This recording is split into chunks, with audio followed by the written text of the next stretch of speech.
Today we're reading out of As Bill Sees It, the references to Serenity. Michael's going to start on 20.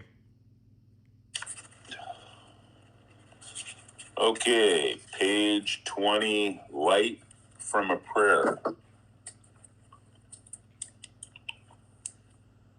God, grant us the serenity to accept the things we cannot change, the courage to change the things we can, and the wisdom to know the difference.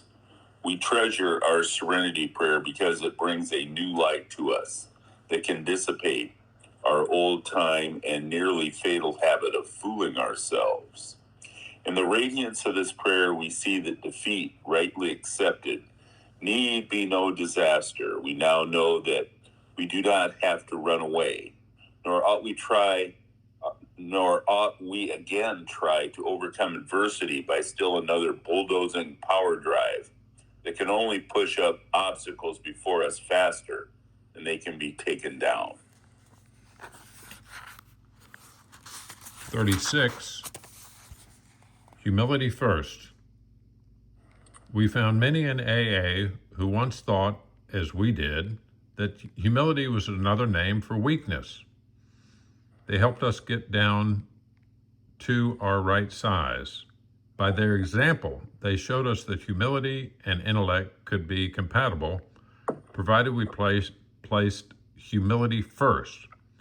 When we began to do that, received the gift of faith, a faith which works. This faith is for you too. Where humility formerly stood for a force feeding on humble pie, it now begins to mean the nourishing ingredient that can give us serenity. Okay, page 48.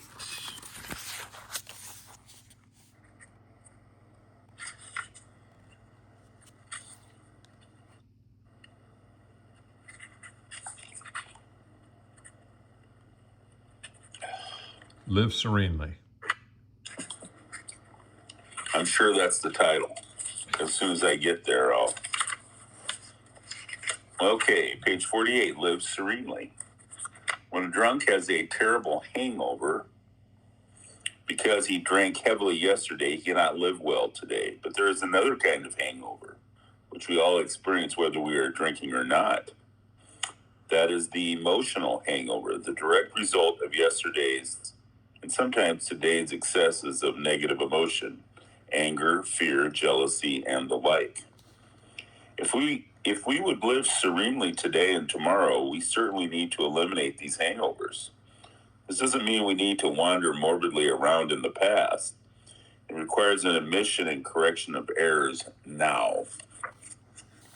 Okay, 48. I'm on 72. Dependence. Unhealthy or healthy. Nothing can be more demoralizing than a clinging and abject dependence upon another human being. This often amounts to the demand for a degree of protection and love that no one could possibly satisfy. So our hope for protectors finally flee, and once more we are left alone, either to grow up or to disintegrate. We discovered the best possible source of emotional stability to be God Himself. We found that dependent upon His perfect justice, forgiveness, and love was healthy, and that it would work where nothing else would. If we really depend upon God, we couldn't very well play God to our fellows, nor would we feel the urge to rely wholly on human protection and care. Okay, page 104, our new employer. We had a new employer. Being all powerful, he provided what we needed if we kept close to him and performed his work well. Established on such a footing, we became less and less interested in ourselves, our little plans and designs. More and more we became interested in seeing what we could contribute to life. As we felt new power flow in, as we enjoyed peace of mind, as we discovered we could face life successfully, as we became conscious of his presence, began to lose our fear of today, tomorrow,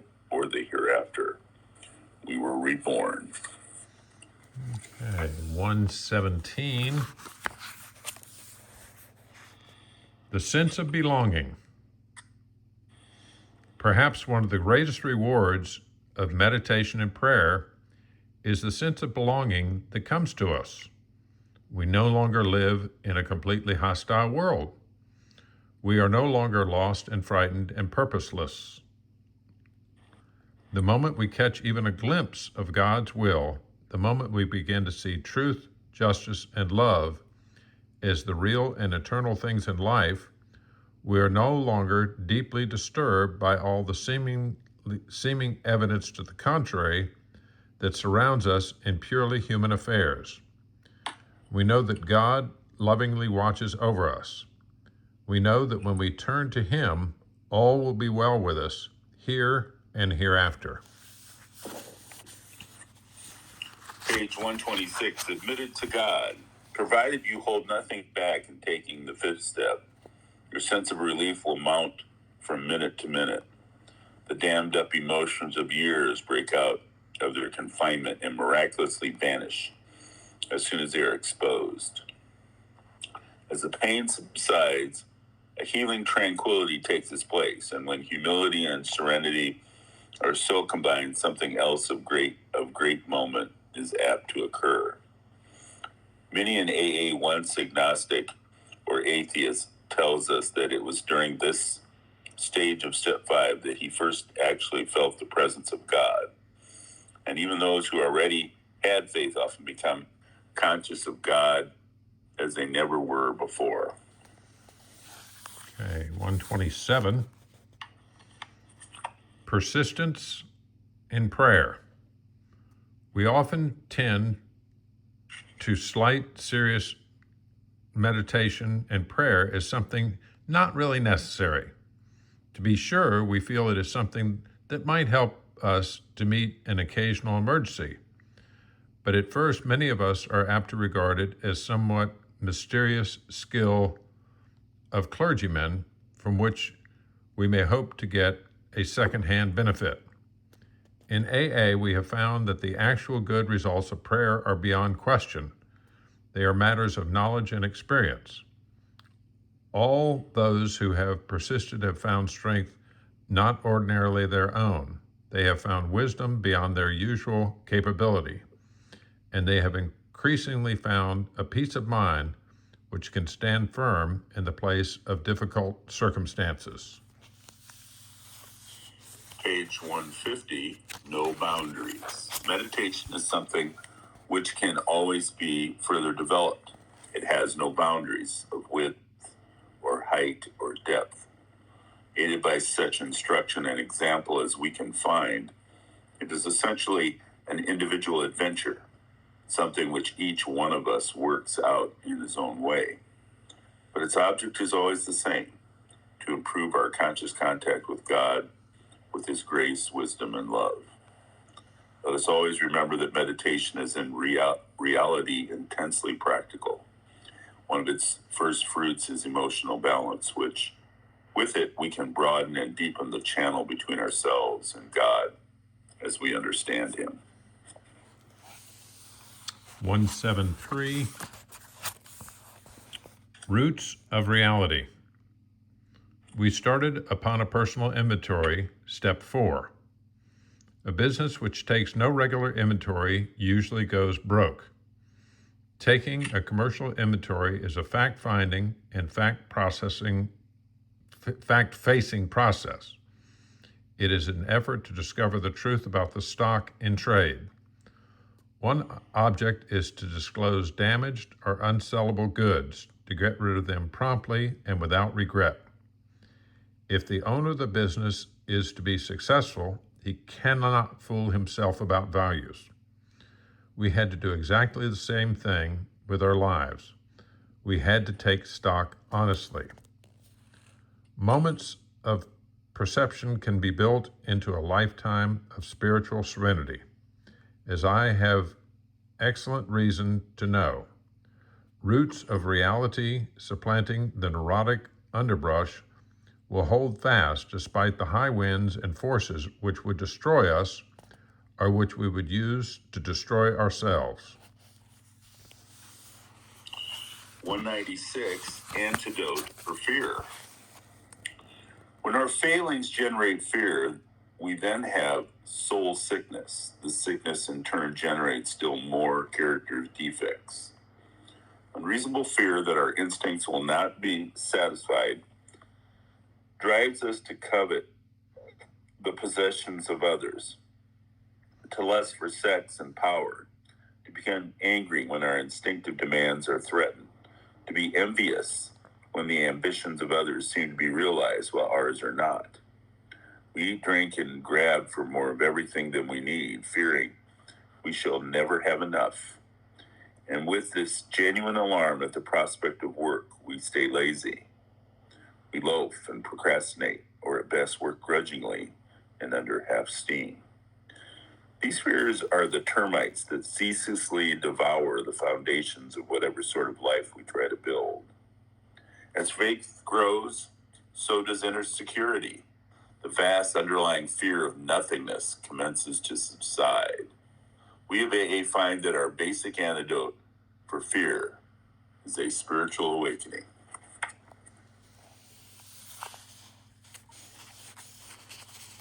$2.50. Prayer under pressure. Whenever I find myself under acute tension, I lengthen my daily walks and solely repeat our Serenity prayer in rhythm with my steps and breathing. If I feel that my pain has in part been occasioned by others, I try to repeat, God grant me the serenity to love their best and never fear their worst. This benign healing process of repetition, sometimes necessary to persist for days, has seldom failed to restore me to at least a workable emotional balance and perspective. 254, satisfactions of right living. How wonderful is the feeling that we do not have to be specially distinguished among our fellows in order to be useful and profoundly happy. Not many of us can be leaders of prominence, nor do we wish to be. Service gladly rendered, obligations squarely met, troubles well accepted or solved with God's help. The knowledge that at home or in the world outside we are partners in a common effort. The fact that in God's sight, all human beings are important. The proof that love freely given brings a full return. The certainty that we are no longer isolated and alone in self-constructed prisons. The surety that we can fit and belong in God's scheme of things. These are the satisfactions of right living for which no pomp and circumstance, no heap of material possessions could possibly be substitutes. Okay. 261. What about 259? Oh no, I'm looking at the wrong page. Sorry. That's okay. You were testing me. I hope I passed. Yeah. Fearless and searching. My self-analysis has frequently been faulty. Sometimes I've failed to share my defects with the right person. At other times, I've confessed their defects rather than my own. And at still other times, my confession of defects has been more in the nature of loud complaints about my circumstances and my problems. When AA suggests a fearless moral inventory, it must seem to every newcomer that more is being asked of him than he can do. Every time he tries to look within himself, pride says, "You need not pass that way." And fear says, "You dare not look." But pride and fear of this sort turn out to be boogeymen, nothing else. Once we have a complete willingness to take inventory and to exert ourselves to do the job thoroughly, a wonderful light falls upon this foggy scene. As we persist, a brand new kind of confidence is born, and the sense of relief at finally facing ourselves is indescribable. 288, emotional sobriety. If we examine every disturbance we have, great or small, we will find at the root of it some unhealthy dependency and its consequent unhealthy demand. Let us, with God's help, continually surrender these hobbling liabilities. Then we can be set free to live and love. We may then be able to 12-step ourselves, as well as others, into emotional sobriety. 293. Rebellion or acceptance. All of us pass through times when we can pray only with the greatest exertion. Occasionally, we go even further than this. We are seized with a rebellion so sickening that we simply won't pray. When these things happen, we should not think too ill of ourselves. We should simply resume prayer as soon as we can, doing what we know to be good for us. A man who persists in prayer finds himself in possession of great gifts. When he has to deal with hard circumstances, he can face them. He can accept himself and the world around him. He can do this because he now accepts a God who is all and who loves all. When he says, "Our Father, who art in heaven, hallowed be thy name," he deeply and humbly means it. When in good meditation and thus freed from the clamors of the world, he knows that he is in God's hands, that his ultimate destiny is really secure here and hereafter, come what may. Page 321, Results of Prayer. As the doubter tries the process of prayer, he should begin to add up the results. If he persists, he will almost surely find more serenity, more tolerance, less fear, and less anger. He will acquire a quiet courage, the kind that isn't tension-ridden. He can look at failure and success for what these really are. Problems and calamity will begin to mean his instruction instead of his destruction. He will feel freer and saner. The idea that he may have been hypnotizing himself by autosuggestion will become laughable. His sense of purpose and of direction will increase. His anxieties will commence to fade. His physical health will be likely to improve. Wonderful and unaccountable things will start to happen. Twisted relations in his family and on the outside will improve surprisingly.